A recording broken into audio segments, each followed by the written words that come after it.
The transport ships descended through Kepler 442b's atmosphere like falling stars, their hulls scarred from countless journeys across the Zephyrian Empire's vast territories. Commander Vexthul watched from the orbital station as the vessels deposited their cargo onto the planet's barren surface, 1,000 slaves from a dozen different species, all destined for the mining colonies. Among them was a single human. The Zephyrians had conquered Earth 3 cycles ago, adding humanity to their extensive catalog of subjugated species. Most humans had proven useful as laborers or soldiers, but this one, designation 7749 Alpha, had been marked as problematic after organizing work strikes on 2 separate colonies. The solution was simple: send him to the harshest mining world in the Outer Rim, where troublemakers went to die. Kepler 442b was a testament to the Empire's efficiency. Rich in rare minerals essential for their technology, the planet hosted 17 mining operations across its 3 continents. The newest site, Excavation Zone Theta, required immediate development. The slaves would dig. They would extract. They would die. The Empire would profit. What the Empire hadn't anticipated was Marcus Chen. The human stood among the other slaves as the transport ships lifted off, leaving them with basic tools, minimal rations, and simple instructions. Dig until the overseers return in 6 months. The Zephyrian guards who remained numbered only 12, a skeleton crew deemed sufficient for managing exhausted, demoralized slaves. Marcus surveyed the rocky terrain, then looked at his fellow prisoners. There were Kythera with their 4 arms and natural affinity for stonework, mollusk people whose secretions could harden into durable materials, winged aerials perfect for reconnaissance, and others, each species contributing unique abilities the Empire exploited without consideration. "What's your plan, human?" growled Thak, a massive granite skin whose people had been enslaved for over 2 centuries. "Mine until we collapse? That's what we always do." Marcus knelt and picked up a handful of the mineral-rich soil. "No," he said quietly. "We're going to build something they'll never expect." The first week, Marcus did exactly what the overseers expected. He organized mining crews and established quotas. But while the guards focused on the extraction numbers, they missed the subtler changes happening around them. The human had divided, the workers not by species but by complementary skills. Kythera worked alongside mollusk people, their carved channels perfectly fitted for the organic cement that hardened within hours. Aerials scouted the surrounding area, reporting back on everything from weather patterns to resource locations. By the second week, the mining camp had transformed. What had been scattered worker shelters became organized housing blocks. The mollusk secretions weren't just hardening into walls, they were creating an infrastructure. Water collection systems appeared overnight, designed by the human but built by those whose natural abilities made them perfect for each task. The overseers noticed the improved efficiency, but attributed it to fear and desperation. They failed to recognize that Marcus wasn't just organizing labor, he was orchestrating something unprecedented. "The human speaks to everyone," reported Guard Captain Nextil to his superior. "But there's no sign of rebellion. Production is actually up 15%. What Nextil didn't report was that he'd stopped patrolling the outer work areas.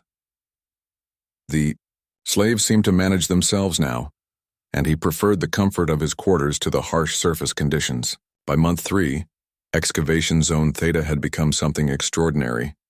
The mining operation continued, but around it grew a settlement that defied every assumption about slave colonies. Streets formed in logical patterns, with the aerials, providing aerial perspectives for optimal layouts. Public spaces emerged where different species could interact safely, designed by the human who seemed to understand each culture's needs. The Kythera's natural masonry skills created buildings that would last millennia. The mollusk people's secretions provided not just cement, but also watertight seals and even primitive plumbing. Species that had been enemies for generations worked side by side, united not by force but by the human's ability to help them see beyond their differences. Marcus established councils where representatives from each species could voice concerns and contribute ideas. He created work rotation systems that played to each group's strengths while preventing exhaustion. Most importantly, he fostered something that had been systematically stripped away. Hope. Look around you, Marcus told the assembled workers during one of their evening gatherings. We're not just surviving, we're proving that we're more than the sum of our chains. When the transport ships returned at the 6-month mark, Commander Vexthul expected to find the usual scene: a few hundred survivors, piles of extracted minerals, and the familiar stench of a dying slave colony. Instead, his ships descended toward what could only be described as a city. Organized streets stretched between well-constructed buildings. Gardens grew in geometric patterns, tended by species working together in impossible harmony. The mineral quotas hadn't just been met, they'd been exceeded by 40%. But that wasn't what made Vexthul's mandibles click in disbelief. It was the delegation that met his ship. Representatives from each species stood in formation, not cowering as slaves should, but carrying themselves with dignity. At their head stood the human, 7749 Alpha, his clothes clean and his bearing confident.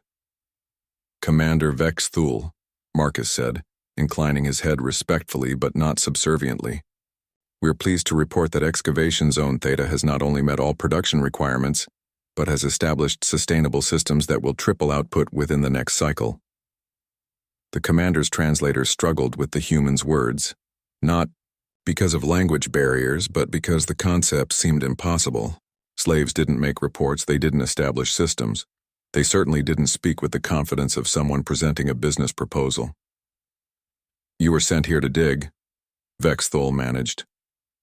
Marcus gestured to the city around them, where former slaves moved with purpose between workshops, refineries, and administrative buildings that had materialized from nothing but determination and cooperation. We dug, Commander, the human replied with a slight smile. But we found that when you give people the tools to build their own future, they'll move mountains to protect it.